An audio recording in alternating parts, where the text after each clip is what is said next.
Hey everyone, welcome back to my channel. Today's video is going to be a story time video. Actually, a small collection of several story times. None of these are, I guess, long enough to be their own story times, so they all run under the same theme, and it's all about weird celebrity encounters. Like I said, none of these stories are long enough to actually warrant their own separate storytime video, so I'm putting them all together. I love doing storytime videos, and I wish I lived a more interesting life to have more story times, but you know, I guess you just gotta take what you can get. So without further ado, let's just go ahead and jump right into it. These stories are about celebrities. Some of them are smaller names, some of them are pretty big names. I know I did a video before about being embarrassed in front of celebrities. These are just like stories that kind of have a cool story attached to them. So the first one is the band Lifehouse. I've been a big fan of them for as long as I can remember. I had not actually gotten to see them in concert until just a couple of years ago. My friend Kira, my friend Todd, and I, we were all huge fans. We finally actually got to go. The concert that we had gone to, it was the day before Thanksgiving. It was like 20 degrees outside. It was so cold. And we did wait for a little while. We had been standing for a long time. We got there pretty early because it was general admission. So we were standing in there for a while so we could get a pretty good seat. And I remember I had worked all that morning, so I've been on my feet all day. And then we waited at the venue for like an extra hour or so before the opening act even came on. Then we were waiting outside in 20-degree weather for a long time. The band had come out, we had met some of the other band members, you know, and got pictures with them and everything, and then Jason Wade finally came out and we had gotten pictures with him, and he had ended up staying like behind this like big giant wrought iron fence, and I kind of looked a little stalkerish in the picture. It was just me sitting outside of this fence, and then the fence post was completely blocking half his face. If I find the picture, I'll show it right here. It was pretty cool, got to say hi to him and everything. Todd didn't feel like meeting him. He's like, it's alright. He's like, I'm a fan, I'm just not that big of a fan. It's like, I'll go warm the car up. So he went to go grab the car while Kira and I stayed and got pictures with him, and then by the time we get back to the car, I remember trying to get in and I could not bend at the waist at all because my legs were just that frozen and just completely worn out from standing all day. Like, I didn't realize when I was standing out in the cold that how much I was actually flexing, and so for a good 5 minutes of the car ride I had to sit like completely, like almost straight from my head to my knees. That was just kind of a funny story attached to meeting Jason Wade. So the next story is from actually, I think the same venue, but a couple years earlier. The band Who Was Stank was playing, and I ended up going with one of my friends. We saw the show, and then we waited in the same area, only this time, like I said, it was a couple years before the Lifehouse concert. Before, like, they didn't have the wrought iron fence up. They just had this little gate, obviously with a security guard standing there. So we were just out there hanging out. So there were probably about 30 people when we first got there. It was right after the show. A couple, I think the opening act had come out and, you know, went to their tour bus, because that's where we were waiting, right where the tour buses load up. After a while, like, the crowd kind of thins out a little bit. They probably, I don't know, get sick of waiting, which is probably one of the reasons why the band waited for a little bit too, waited for the crowd to die down. But we were all just out there kind of hanging out. My friend Tyrene that I had went with, she and I had kind of made, you know, like friends with this other little group of people that were there, and we were all just kind of hanging out. One by one, we started seeing some of the band members come out. You know, people had gotten pictures, and you know, we had met them, got autographs, all that. And then the lead singer had come out. We got pictures with him. He was super sweet. He actually, like, after he had signed everybody's stuff and got pictures with them and stuff, he was like, okay, he's like, does anybody else need anything? He made sure that everybody who wanted a picture or an autograph had gotten one. I was not there for the lead singer. I was there for the guitarist, Dan Estrin, and he was the only one that hadn't come out yet.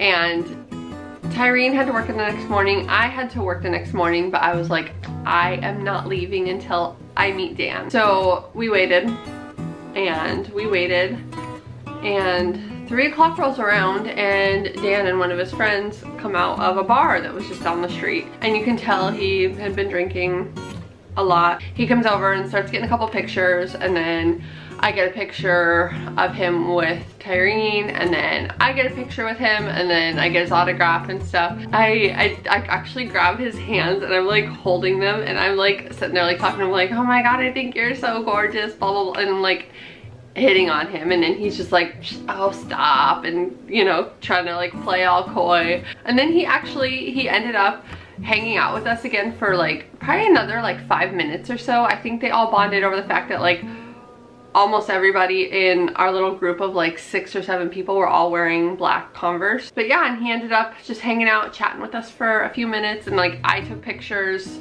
for like the rest of the group that was there with us. So that was the time that I hit on the guitarist for Hoobastank. My next story is about a time when I went to a concert for the band Eve 6. That's another band that I have been absolutely in love with, you know, for all of my adolescence. It wasn't until into my adult years that they had finally come around here, and I was able to go to one of their shows with a friend of mine. And it was a great show. We figured that the band wasn't coming out afterwards because usually they don't if they have like meet and greets that they're selling along with tickets. So we figured that they probably weren't, so we were like, like let's not try to stay and meet the band, let's just go ahead and go. And we were kind of turned around. I don't think I'd ever been to this venue at that point, so I didn't know the layout of it. I didn't really know where everything was, and so I was like, let's just look for an exit. So we see an exit sign like right up, you know, in big red neon lights, so we walk towards it, and I think there was a security guard like near the door, but obviously did not stop us from walking through the exit door. So we walked through the exit door and we realized we are in the backstage hallway. And who is standing right there at the other end of the hallway but Max Collins, the lead singer. And there are a couple other people. You can tell they had the lanyards, you can tell they bought the meet and greets, and he, like, Max was kind of chatting with them, and then he kind of looks at us and kind of gives just a little like a hey, how's it going kind of nod as he's like continuing his conversation, like looks right at us. And me and my friend are like what do we do? We kind of stand there for a minute, we kind of look at each other, and he continues this conversation that he's having with these people who pay the money for these meet and greets. So we didn't really know what to do, so we just kind of packed it up and like booked it out of there, and then we ended up finding the actual exit to outside. I thought it was kind of funny that the security guard didn't stop us, that if we wanted we could have gone up and started talking to Max, or we would have just gotten caught and like gotten in trouble, even though we weren't trying to sneak back there. We were just trying to find the exit to, like, we were honestly trying to just get out of there. So that is the story of the time that I accidentally went backstage at an Eve 6 concert. The next story, I just think it's kind of funny. I like to tell this story a lot. Same friend as the Eve 6 concert, she and I had gone to a Jimmy Eat World concert. One thing I really remembered was I really liked the opening act. I think I was just like super broke at the time, otherwise I would have bought a CD from them, but I didn't. But I remember they had come out after the show. I remember I was like, I have to go talk to them, I have to go tell them how much I loved them. So I go up and I say hi to them and I talk to them and I get a picture with them and stuff, and I'm like, oh my god, I loved you guys were so good, you guys were great, blah blah blah. And I just remember that like kind of sticking with me for like a year or so. I was like, oh my god, it's like this opening act was so good, I remember them. And then a couple years goes by and I just kind of forget about it a little bit until I'm watching a music video that my sister's showing me, and it's that one song, Sucker for Pain. And I recognize one of the guys at the very end. I was like, wait a minute.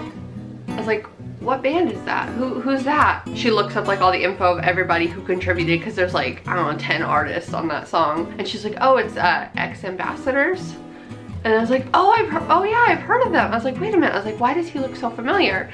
And then I look back on my pictures on my Facebook, and That's the band that opened for Jimmy Eat World that I loved so much. And I was already, like, I'd heard a couple of the songs that Ex Ambassadors had come out with at that point, you know, like Unsteady and Renegades. And so I was like, oh my god, I really like them. And you know, I got their album for Christmas that year. I'm actually getting ready to see them in concert in a few months. So that was the time that I discovered how much I liked Ex Ambassadors way before they even became big. So this next one is, it's its own little series of small story times within this small story time series video. The band Everclear is actually local to my area, so they play here a lot. The first time that my friend and I had went to go see them, we were actually given tickets by my sister because she was like gonna be out of town, so she ended up just giving them to us, and it was a lot of fun. And then they ended up playing another show, so my friend and I were like, oh, we should go to that. And then at this show we ended up actually like meeting the whole band. You know, it was just like we got their autograph, we got pictures with them and everything. They were just really fun and friendly, and you know, they chatted with us a lot. And then the next time they came around, like probably like 6 months to a year later, and we had, you know, chatted with the band again, and we were like, oh yeah, we saw you, you know, here, and we saw you there. And then at one point they played this really tiny venue. It was a small acoustic show. There were probably only like 50 seats or something like that.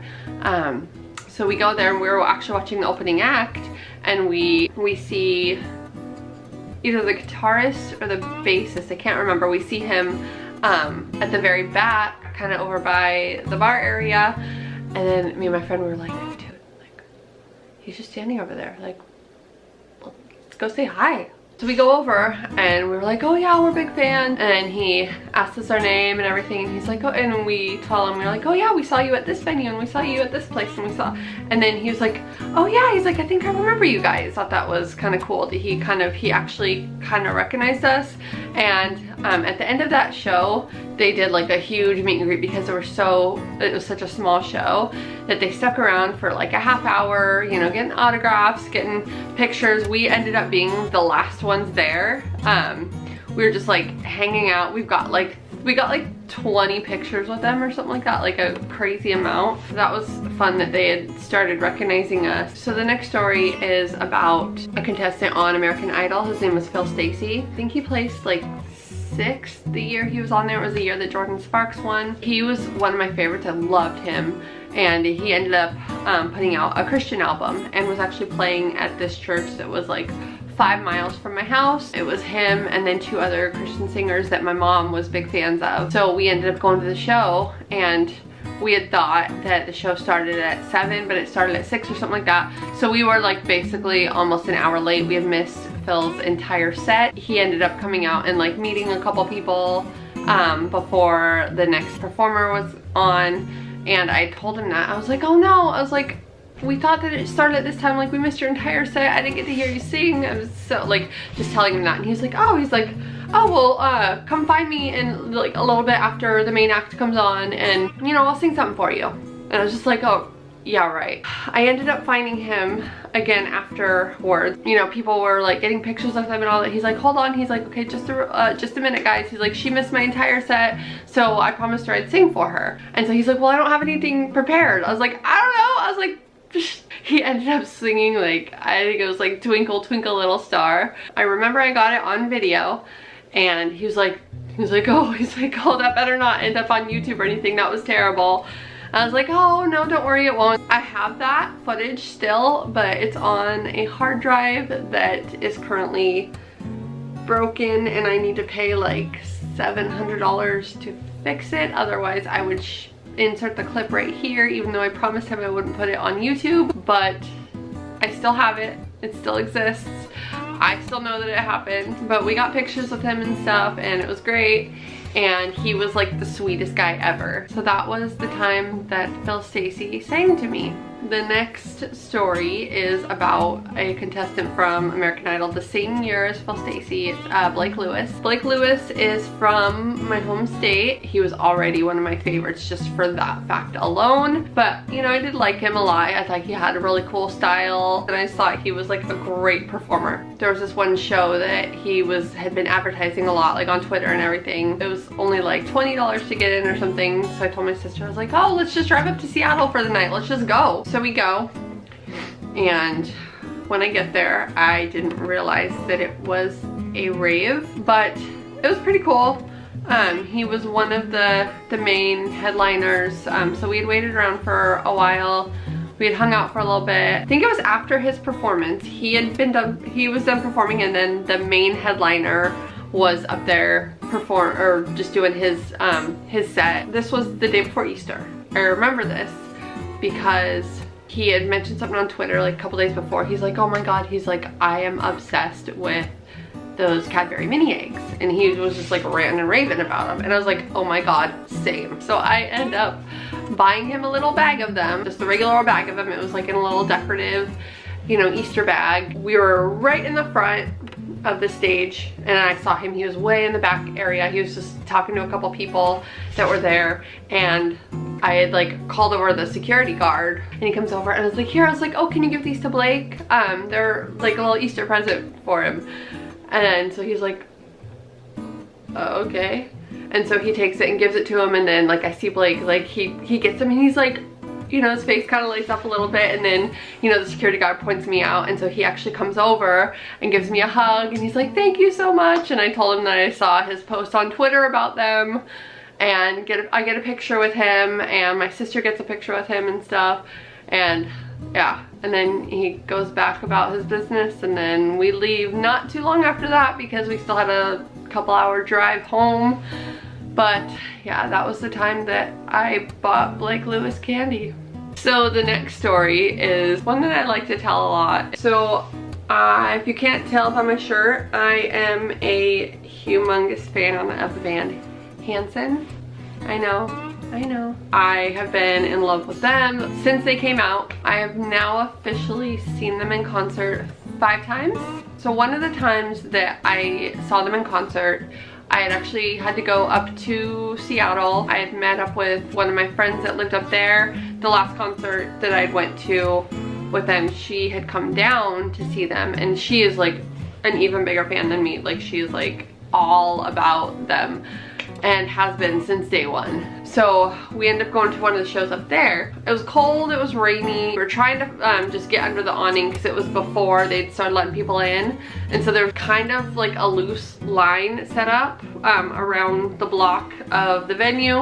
And we see the tour bus like right over here. We were pretty close to the building because we, you know, didn't want to get drenched. So we were just standing there. So my friend has her back to the wall of the building, and I'm facing the building, and all of a sudden I see a door swing open, and it like hits her. And then who do I see walk out but none other than Zach Hanson and Isaac Hanson, which happens to be, Isaac is my favorite and Zach is her favorite. I see him walk by, and then they kind of like, they noticed that they had like hit somebody, so Zach kind of was like, oh, sorry, and they walk onto the bus.